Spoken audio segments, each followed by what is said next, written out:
இல்ல அரசு தன்னுடைய சாதனைகள் ஒரு பக்கம் சொல்லிக்கிட்டு இருக்கு, ஒரு பக்கம் இந்த மாதிரியான எது சாதனைன்னு நினைக்கிறீங்க? 1000 ரூபாய் கொடுத்தது சாதனை.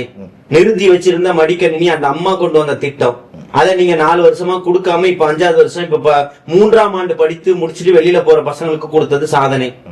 ரேஷன்ல இன்னும் 20 கிலோ அரிசியை இலவசமா பிச்சைய வாங்கக்கூடிய அளவுக்கு மக்களை வச்சிருக்கிறது சாதனை. இந்த வார்த்தைகள் அப்படி சொல்லிட முடியுமா?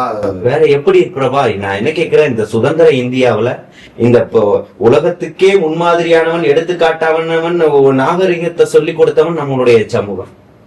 இப்ப இன்னும் இந்த 20 கிலோ நான் என்ன எனக்கான ஒரு அன்பளிப்பா நான் வாங்கிக்கவா? அந்த மக்கள் அந்த நிலையில வச்சிருக்கோன்ற வருத்தமே இல்லையா உங்களுக்கு? அதை எப்படி பிரபா எடுத்துப்பீங்க நீங்க? அப்ப நீங்க கொடுக்கக்கூடியதை நான் அன்பளிப்பா மட்டும் வாங்கிக்கணும், 1000 ரூபாய் அன்பளிப்பா வாங்கிக்கணும். இது எதுக்கு அன்பளிப்பு கொடுத்துட்டு இருக்கீங்க? அந்த பெயரை வச்சுக்கலாமா? கிட்னி முறைகேடு திருட்டு இல்ல, வேற என்ன? மருத்துவ பயனாளர்கள், நோயாளிகளில் நீ பேரை மாத்தலாம், நோயை மாத்த முடியலையே.